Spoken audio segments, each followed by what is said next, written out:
comes to chiropractic and babies, you know, if you'd like to let everybody know what was different from what most, I guess, most people go through with being pregnant, and how you actually prepared your body before we decided to start, you know, trying for kids, because it's about a year process that went into that.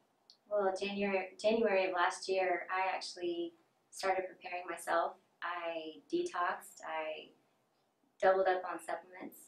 I did a lot. Exercised extra. I just got adjusted more and more and more, and then we started trying. Well, when you found out, obviously, how did being adjusted, how did your making sure your spine was in the right spot, how did that help you through your pregnancy? Oh my gosh, it made me feel amazing. I got tired a little bit, but other than that, I worked up until the moment we had him. It was amazing.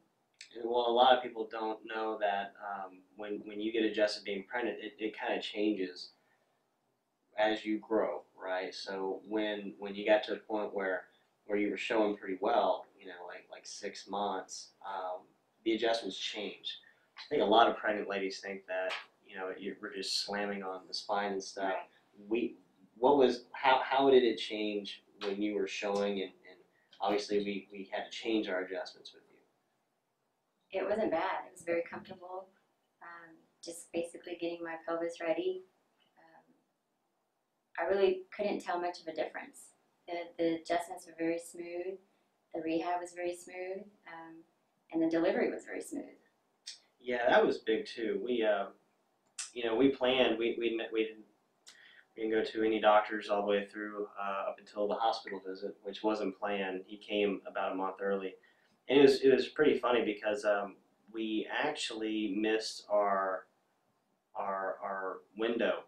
2 years ago, we could have had him at the house at 36 weeks, but this last year they made a new law. It's 37 weeks. You can't have a home birth. So we had a midwife who was phenomenal with us, and we were 4 days shy. We were 4 days shy of this mark, and we ended up having to go to the hospital. And we looked around. Not many hospitals around Fort Worth actually use midwives. The only one that does is Cleburne Hospital, so that's an hour drive. And so we that was an interesting trip, you know, going down there. And she's like 4 centimeters, 5 centimeters dilated, driving an hour. That was fun.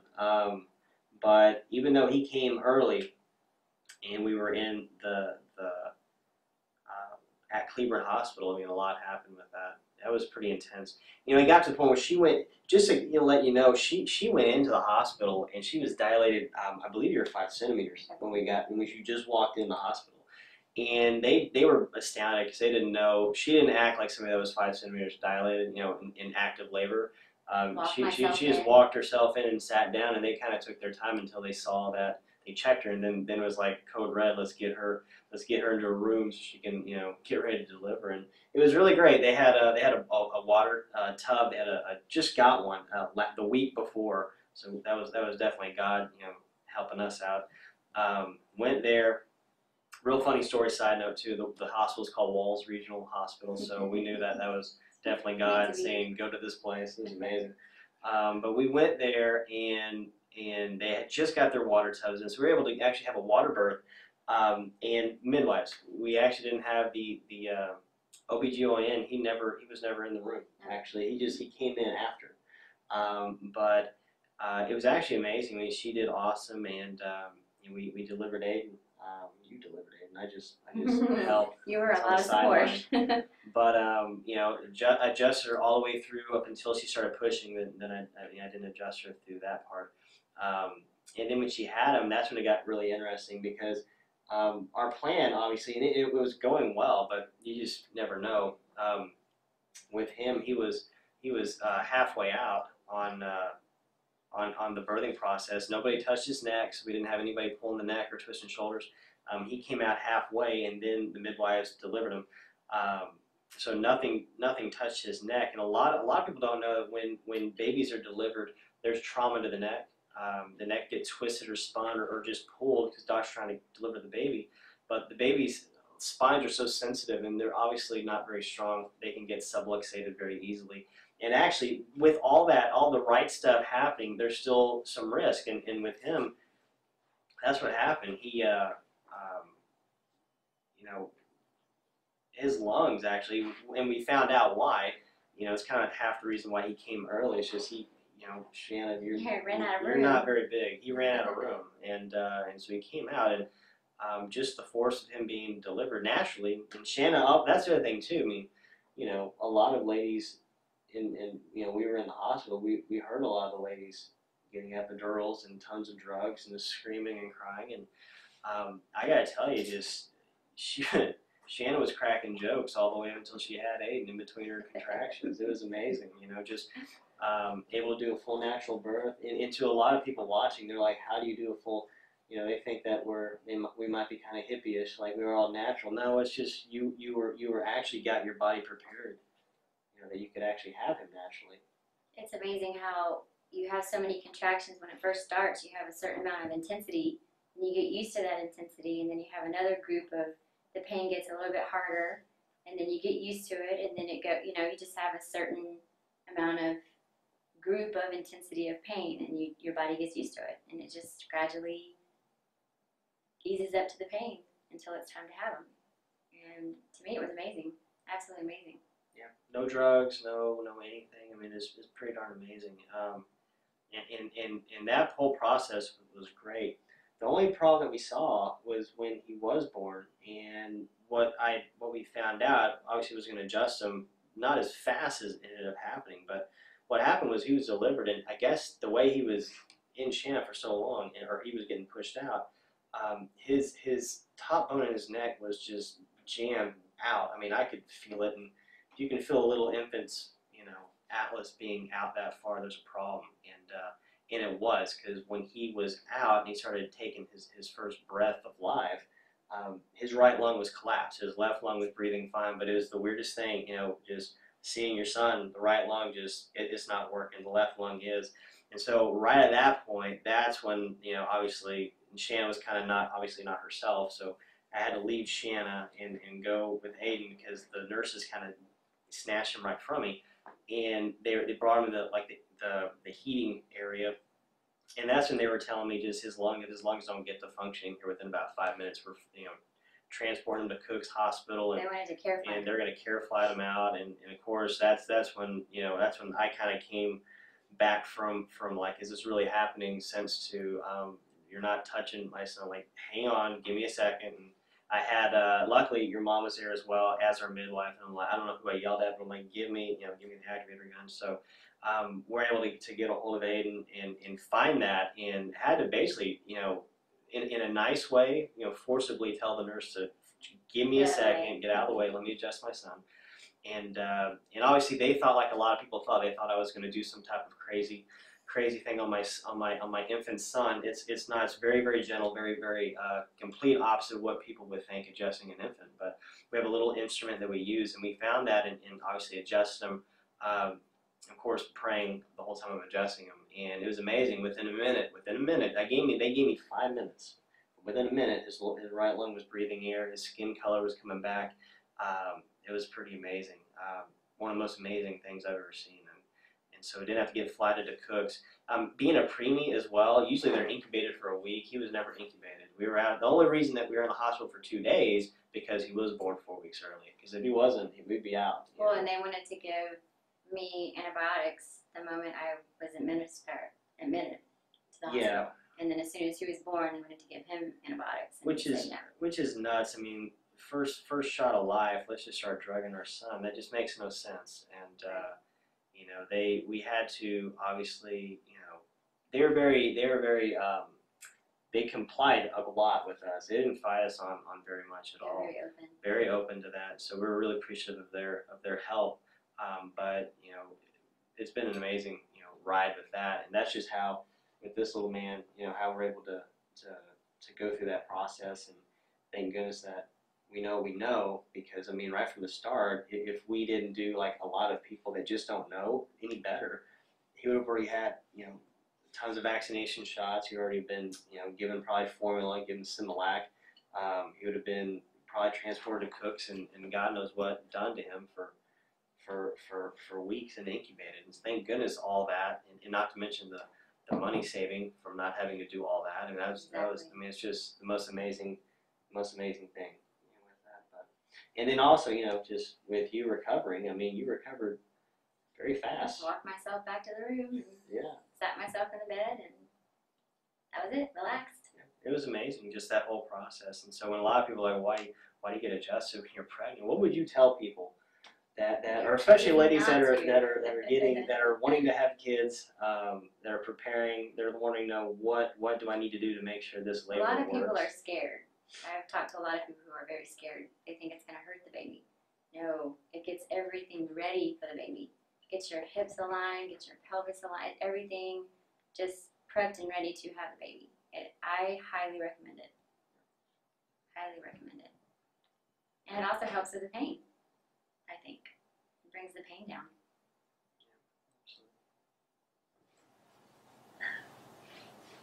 Well, I almost wish I had the whole thing documented, except, of course the be private, but the whole delivery process, I wish.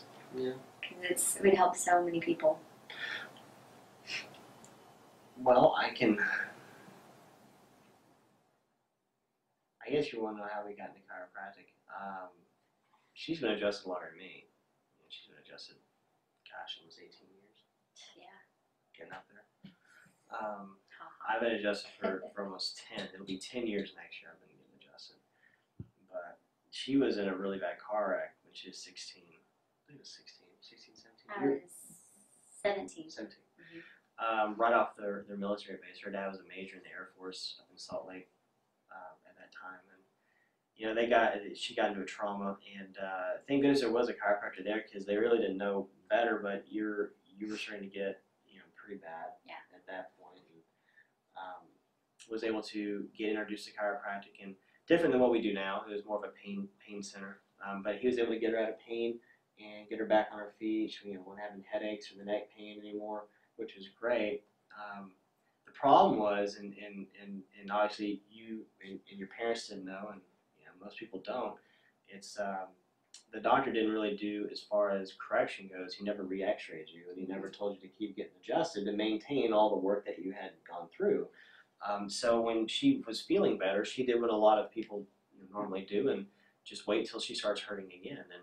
And then you move to. I think I only went 12 times. Yeah. With the insurance would allow me. Yeah. And that's the other big thing. Insurance doesn't care if you're healthy or not, and the only way you can use your insurance is if you are sick. And so we've gotten to a problem where we think insurance is going to actually build our health if it doesn't. So yeah, it was more of a pain center, but she had a good experience from that. She felt better, but you guys moved to Texas, and then you also had a couple of wrecks at that point. And went to different chiropractors.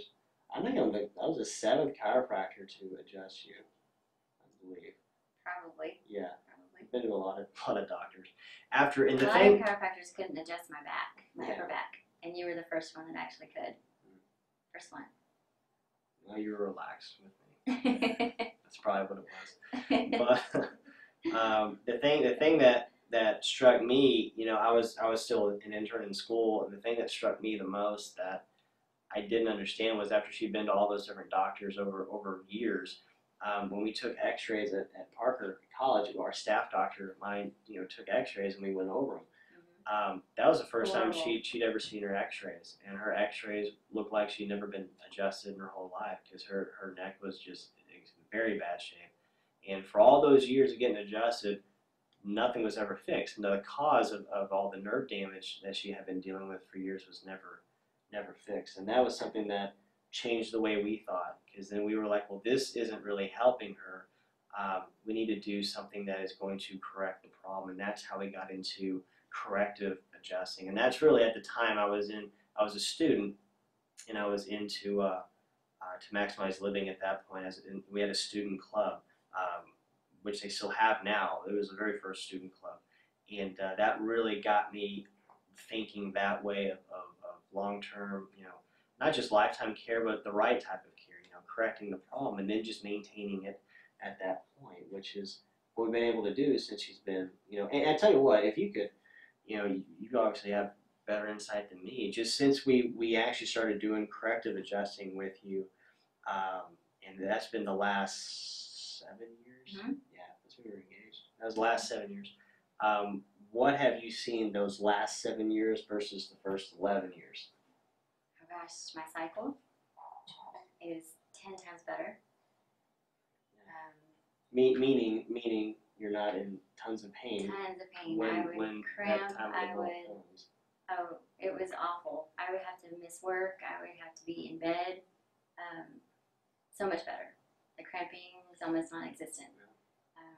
One of the things I've noticed is your immune system has gotten so much stronger. Oh yeah, I don't get sick every time somebody walks past me and they're sick.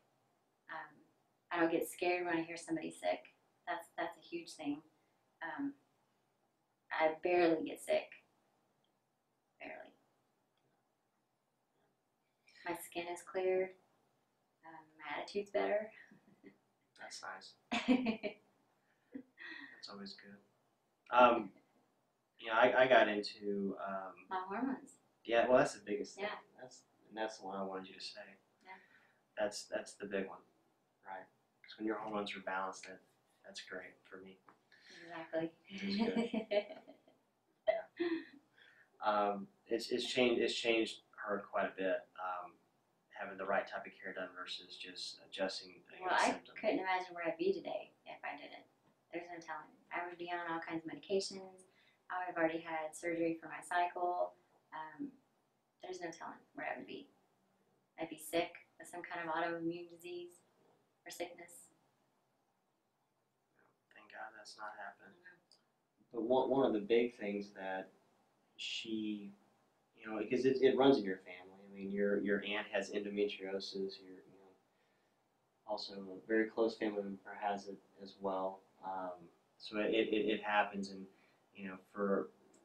she has had it, obviously. I've never been tested for it, but I had all the signs and the symptoms that my family members had. Yeah. So I was going down that path. Yeah, she was scared to go get the actual diagnosis of endometriosis, but you had it. I mean, but at the same time with that, it's the horrible menstrual cycles, the horrible cramping. I mean, your dad would rush you to the hospital thinking, because you were just hunched over screaming. I mean, that was what she was used to at her cycles. I mean, just agonizing pain. But one of the other big problems is infertility. You can't get pregnant when you are dealing with that, and that has happened with her family members. Sadly, just a couple of them cannot get pregnant. And so when we started trying, or when we were about to, when we went to the Olympics and helping some of the athletes, at that point, but a lot of people were telling her, there's a few people told A lot of people told me, there's no way you're going to get pregnant that fast. It's not going to happen. It's not happening. It was like 3 weeks. Maybe. It was. I don't even think it was 3 weeks. No time. It was quick. Which, and here we are. Thought that process would be a little longer myself. Enjoying that. But this little guy happened pretty quick. That's chiropractic. That's chiropractic. Get you pregnant fast. You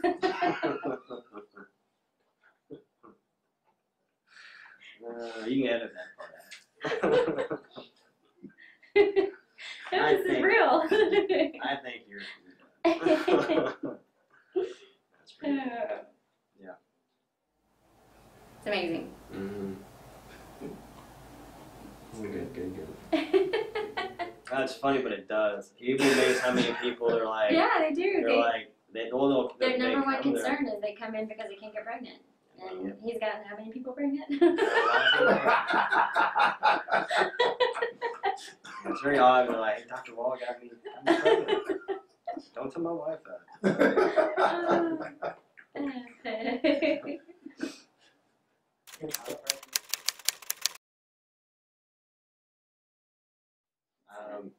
Just, with me, I've always had issues with asthma. Each 3 of my first asthma attack. So from 3 to, goodness, like 2021, I mean, I was just lived on drugs, always getting sick. always taking inhaler treatments, breathing machine treatments. Had a few asthma attacks that put me in the hospital, so that's always very scary when you can't breathe. And if anybody that has asthma knows that's very scary when everything is you feel like you're gonna die because you feel like you're gonna suffocate. So for years, drugs, weekly allergy shots. I think I did that for 4 years, and that was just, I hate needles, but at the same time, after 4 years of allergy shots, I still had the same allergies, and it wasn't getting better. So I was starting to see kind of early on these processes that just weren't getting me well. And like I said, for 18 years, I was still having asthma and not getting better. Couldn't really run very well. And whenever the seasons would change here in Texas, I mean, I would always get sick. I would always have problems breathing, a lot of wheezing. And then when I was like 21, 22, I was finishing up in Arkansas playing football, and I started also noticing that, and this was actually real scary because I was pre-med at the time, but I punted. It's pretty good. All-American, that's what I put in there. I was pretty good, and my senior year, I had some tryouts after college, but it was right at 2-a-days for my senior year, and I started getting. I didn't know what was going on, but it was just killing me to kick a football in my shin. So I thought it was really bad shin splints, but I didn't know if there was a fracture or something. I had no idea. So we had an off week. After 2 days for like our first season, I went home, and one of my friends, his dad's an orthopedic specialist, went and saw him, and he did the bone scan, everything on me, and said that it was just really bad shin splints. It wasn't a fracture, which thank goodness it wasn't. But at that point, to help with the pain, he prescribed me 800 milligrams Celebrex. And I remember this vividly because that was 2000. That's when it just fairly new. Prescribed me that. I took 2 at a time. I took 4 a day, so 2 in the morning, 2 in the afternoon to kill the pain. And what I noticed within 3 weeks of doing that, so it took my pain away, but within 3 weeks I could no longer really have the normal digestive function. So I went from maybe using the restroom fairly normal, not anything like what it should be, but it completely shut it down. So I was maybe going to the restroom once every 4 or 5 days, on my own. So I did a lot of detoxing, a lot of that stuff, a lot of you name it, laxative stuff to go to the restroom, and it temporary fixes. Nothing really got well, and as soon as I got off the stuff, I wasn't going to the restroom again. So it wasn't until I was now starting to not want to do that because I wanted to be an orthopedic surgeon, actually work with athletes and stuff like that. That just completely turned me off to doing that because I knew what was happening to me. And then I read up on these side effects of Celebrex, and that is one of the big ones, is it affects your digestive system. And I was never told that. That was the other problem. I was never told that this could happen to me, and that really annoyed me as well because, how could I do this to other people when this is happening to me? So I got turned off on that, and then I got involved in chiropractic. My head coach, his daughter went to Parker College, and he was telling me about that, and so I looked it up. And it was pretty funny. I went, I had my clearance or exit interview with the head of the biology department because I was a bio pre-med major, and he was really wanting me to go to med school, and we had talked a lot about that because our school wasn't a very large school, but I remember talking to him at my exit interview, and I'm like, I'm going to go to Parker College of Chiropractic, and you can imagine that conversation that. He was just like, I can't believe you're going to do that. That's just a waste of time. You're not going to really help anybody. And so that really, I was really annoyed at that point too. So obviously if somebody tells me I can't do something, I'm going to do it. So I went to Parker, and at that point, it was amazing because I had been examined by a chiropractor in Pine Bluff before, and he found a lot of problems with my spine. I didn't know this, but I had a scoliotic bend, so my spine from behind wasn't straight up and down, it was bent sideways. Had no back pain, had no neck pain for years. I had no idea that was going on because most of your nerves, when they're crushed, don't feel pain. But all the nerves that were crushed in my lower back, they went to the colon, they told it how to work. And then finally, just this light bulb went off. I'm like, you know what? That's why I haven't been going to the restroom very well for years. And, this was like a 2-year, battle with this. And so when I was 24, finally started opening my mind up to this, and finally started getting pressure off my spine. I was getting adjusted, and it was amazing. Just within a few months, I started getting back to normal digestive, function, and that's really changed my life. And then, oh, by the way, when that was happening, I was breathing better. I was able to go run. I was, I run a lot now. I haven't. It's been since 2003 since I've had any type of inhaler or any medication of that You're nature. running, what, 6 miles now? Yeah. Yeah. No problem. Run without any problems, and so that wouldn't have happened, and it's really that part really changed my life and got me so excited about being a chiropractor, and then being in school, seeing what happened with Shanna at the time, my fiance. Now you're more than that, but but at the time, seeing what happened with her, it really turned me on to, okay, the pain path really isn't the way to actually help people long term, and that we need to do something more. And that's where, thank God, that we found Maximize Living, and been doing that ever since. And we've seen just been the most amazing journey these last 6 years.